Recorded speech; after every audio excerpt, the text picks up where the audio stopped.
Hi friends, എല്ലാവർക്കും നമസ്കാരം. ഇന്നിപ്പോൾ ഞാനിവിടെ തയ്യാറാക്കാൻ പോകുന്നത് നല്ല അടിപൊളി ഒരു കപ്പ ബിരിയാണി റെസിപ്പിയാണ്. ഈ അളവിൽ ഏകദേശം ഒരു 10 പേർക്ക് കഴിക്കാൻ പറ്റുന്ന രീതിയിലാണ് ഞാനിവിടെ തയ്യാറാക്കി കാണിച്ചിരിക്കുന്നത്. അപ്പോൾ ഇത് എങ്ങനെ തയ്യാറാക്കിയെടുക്കാമെന്ന് നമുക്ക് നോക്കാം. അപ്പോൾ കപ്പ ബിരിയാണി തയ്യാറാക്കാൻ വേണ്ടി ഞാനിപ്പോൾ ഇവിടെ 3 കിലോ കപ്പ എടുത്തിട്ടുണ്ട്. അപ്പോൾ കപ്പയൊക്കെ കൊത്തിയിട്ട് നന്നായിട്ട് കഴുകി എടുത്തിട്ടുണ്ട്. ഇതിനെ നമുക്കൊന്ന് വേവിച്ചെടുക്കണം. അപ്പോൾ നമ്മൾ കപ്പ വേവിക്കുമ്പോൾ കയ്പുള്ള കപ്പയാണെങ്കിൽ ഈ കപ്പ ഒന്ന് തിളച്ച് വരുന്ന സമയത്ത് ഈ വെള്ളം ഊറ്റി കളഞ്ഞിട്ട് വീണ്ടും ഇതിലേക്ക് തിളച്ച വെള്ളം ഒഴിച്ചിട്ട് വേവിച്ചെടുക്കണം. അല്ലെങ്കിൽ നമ്മുടെ കപ്പ ബിരിയാണിക്ക് ഭയങ്കര കയ്പുണ്ടാവും. അപ്പോൾ ആദ്യം നമുക്കിതിലേക്ക് ആവശ്യത്തിന് ഉപ്പിട്ട് കൊടുക്കാം.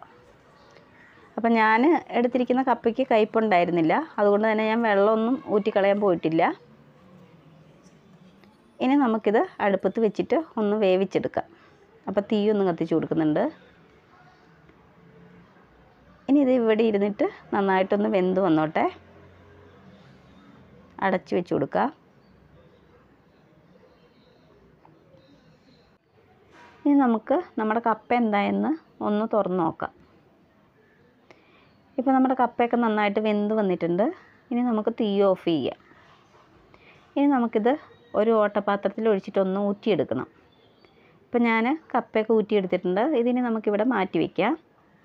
ഇനി നമുക്കിതിലേക്ക് വേണ്ട ബീഫ് ഒന്ന് തയ്യാറാക്കിയെടുക്കണം. ഞാനിപ്പോൾ ഇവിടെ 2 കിലോ ബീഫാണ് എടുത്തിരിക്കുന്നത്.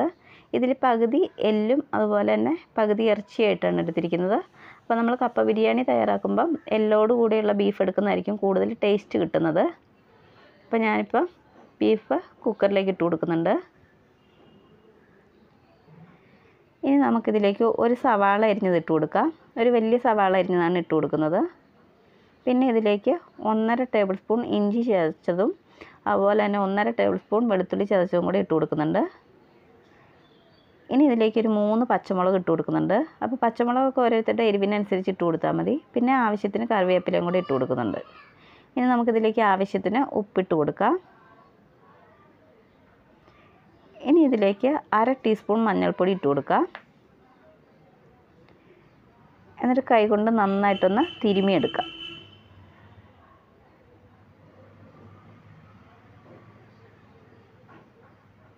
ഇനി നമുക്ക് ബീഫിലേക്ക് കുറച്ച് വെളിച്ചെണ്ണയും കൂടെ ഒഴിച്ചു കൊടുക്കാം. എന്നിട്ട് കൈകൊണ്ട് നന്നായിട്ട് ഒന്നുകൂടി ഒന്ന് തിരുമിയെടുക്കുക.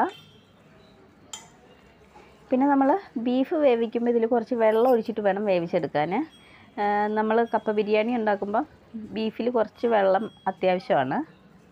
അപ്പോൾ ഇതിലേക്ക് ഇനി ആവശ്യത്തിന് വെള്ളം ഒഴിച്ചു കൊടുക്കുക.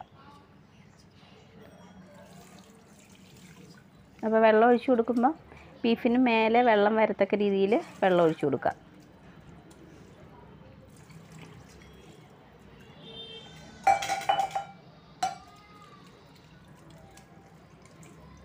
ഇതിന് നമുക്ക് അടച്ച് വെച്ചിട്ട് വേവിച്ചെടുക്കണം. ഞാനിപ്പോൾ ഇവിടെ ഹൈ ഫ്ലെയിമിൽ തീ വെച്ചിട്ട് ഒരു 5 വിസിലാണ് അടിച്ചെടുക്കുന്നത്. പിന്നെ ഓരോരുത്തരും എടുക്കുന്ന ബീഫിനും അതുപോലെ തന്നെ ഓരോരുത്തരുടെ കുക്കറിനും അനുസരിച്ച് ബീഫ് വേകാൻ ചെറിയ ചെറിയ വ്യത്യാസം വരും. ഇനി നമുക്കിതിലേക്ക് ഒരു മസാലക്കൂട്ട് തയ്യാറാക്കണം. ഞാനിപ്പോൾ ഇവിടെ ഒരു വലിയ തേങ്ങയുടെ 1/2 മുറി തേങ്ങ ചിരകിയത് എടുത്തിട്ടുണ്ട്. ഇത് നമുക്ക് വറുത്തെടുക്കാനുള്ളതാണ്. പിന്നെ ഇതിലേക്ക് 6 അല്ലി വെളുത്തുള്ളി എടുത്തിട്ടുണ്ട്. പിന്നെ ഇതുപോലെ ഒരു കഷ്ണം ഇഞ്ചി എടുത്തിട്ടുണ്ട്. പിന്നെ 6 ചെറിയുള്ളി എടുത്തിട്ടുണ്ട്. പിന്നെ കുറച്ച് കറിവേപ്പിലയും കൂടെ എടുത്തിട്ടുണ്ട്. അപ്പോൾ ഇത് നമുക്കൊന്ന് വറുത്തെടുക്കണം. അപ്പോൾ അതിന് മുന്നേ നമുക്ക് ഇഞ്ചിയും അതുപോലെ ചെറിയുള്ളി ഒന്ന് ചെറിയ ചെറിയ കഷ്ണങ്ങളാക്കി എടുക്കാം.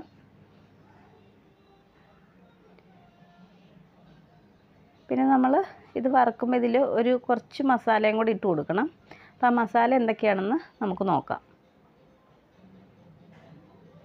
ഞാനിപ്പോൾ ഇവിടെ 3 ടേബിൾ സ്പൂൺ മല്ലി മുഴുവനത്തോടെ എടുത്തിട്ടുണ്ട്. പിന്നെ 3 വറ്റൽമുളക് എടുത്തിട്ടുണ്ട്. അപ്പോൾ മുളക് ഓരോരുത്തരുടെ എരിവിനനുസരിച്ച് എടുത്താൽ മതി. പിന്നെ ഇതിലേക്ക് വേണ്ടത് പട്ടയാണ്. പട്ട ഞാനിപ്പം ഒരു 10-12 കഷ്ണത്തോളം എടുത്തിട്ടുണ്ട്. പട്ട നമുക്ക് കുറച്ച് കൂടുതൽ വേണം. അപ്പോഴാണ് നമ്മുടെ കപ്പ ബിരിയാണിക്ക് നല്ല ടേസ്റ്റ് ഉണ്ടാവുള്ളൂ. ഞാനിപ്പോൾ ചെറിയ ചെറിയ കഷ്ണങ്ങളാണെങ്കിൽ ഒരു 10-12 എണ്ണത്തോളം എടുത്തിട്ടുണ്ട്.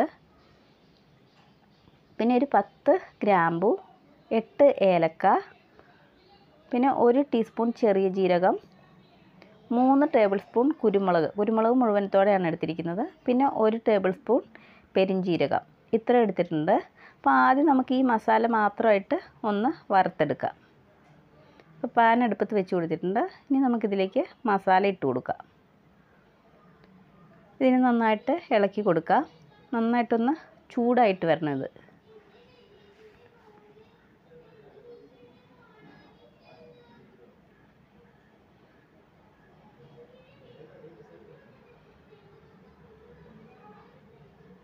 ഇതിപ്പോൾ ഏകദേശം ആയിട്ടുണ്ട്. ഇതിന് നമുക്കൊരു പാത്രത്തിലേക്ക് മാറ്റാം. അപ്പോൾ വറ്റൽമുളക് ഒന്നുകൂടി ഒന്ന് ആവാനുണ്ട്. അപ്പോൾ അതൊന്നുകൂടി ഒന്ന് വറുത്തെടുക്കാം.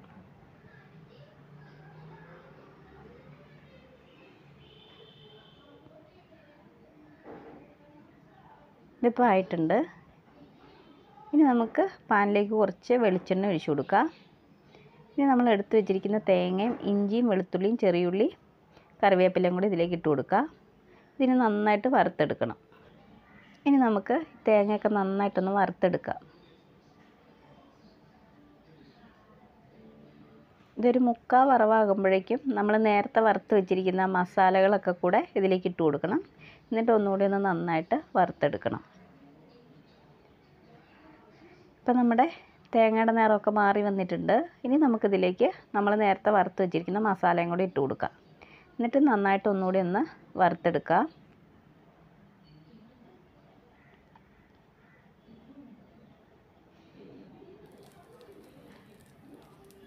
ഇപ്പോൾ ഇത് ഏകദേശം ആയിട്ടുണ്ട്.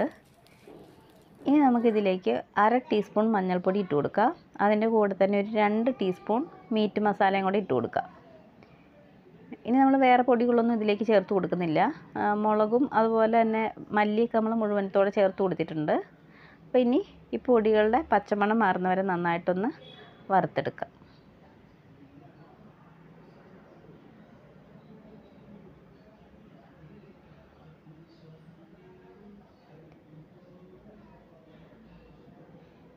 ഇപ്പോൾ ഇത് ഏകദേശം ആയിട്ടുണ്ട്.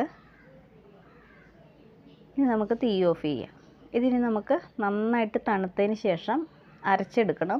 അപ്പോൾ ആദ്യം ഇതൊന്ന് പൊടിച്ചെടുത്തതിന് ശേഷം കുറച്ച് വെള്ളം ഒഴിച്ചിട്ട് അരച്ചെടുത്താൽ മതി. ഇനി നമുക്ക് ഈ കപ്പ നന്നായിട്ടൊന്ന് ഉടച്ചെടുത്തിട്ട് വരാം.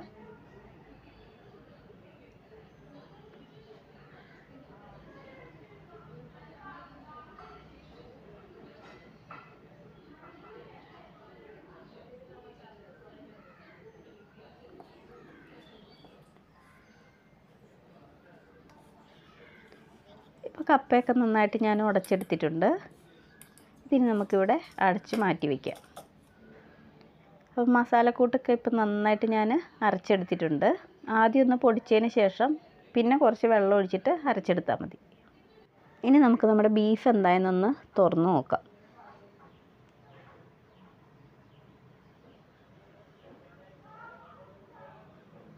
ഇപ്പോൾ ബീഫൊക്കെ നന്നായിട്ട് വെന്ത് വന്നിട്ടുണ്ട്. ഇനി നമ്മൾ അരച്ച് വെച്ചിരിക്കുന്ന മസാലക്കൂട്ട് ഇതിലേക്ക് ഒഴിച്ചു കൊടുക്കുക. എന്നിട്ട് നന്നായിട്ടൊന്ന് ഇളക്കി കൊടുക്കണം.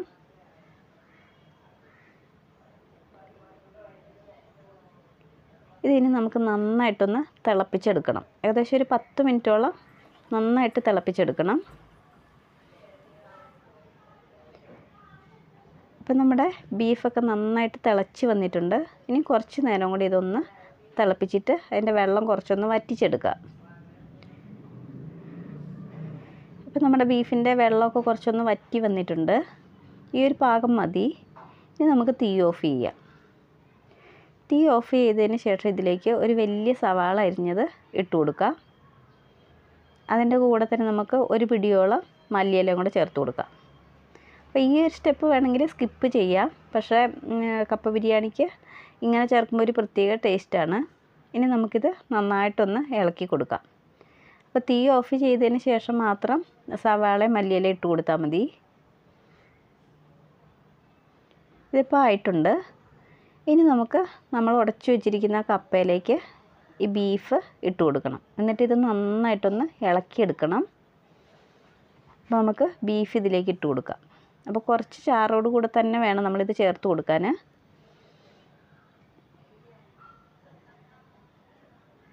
അപ്പോൾ ഇത് പാത്രം കുറച്ച് നിറഞ്ഞു പോയിട്ടുണ്ട്.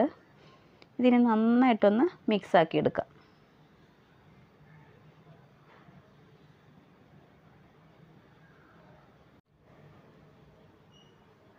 ഇനി നമുക്കിതിലേക്ക് കുറച്ച് പച്ച വെളിച്ചെണ്ണയും കൂടെ ഒഴിച്ചു കൊടുക്കാം. എന്നിട്ട് ഇത് ഒന്നുകൂടി ഒന്ന് നന്നായിട്ട് മിക്സാക്കി എടുക്കാം. അപ്പോൾ നമ്മൾ ബീഫ് വേവിച്ചെടുക്കുമ്പോൾ കുറച്ച് വെള്ളത്തോടു കൂടെ തന്നെ വേവിച്ചെടുക്കണം. എന്നിട്ട് നമ്മളിത് കപ്പയിൽ മിക്സ് ചെയ്യുമ്പോൾ കറക്റ്റ് പാകത്തിൽ കിട്ടും.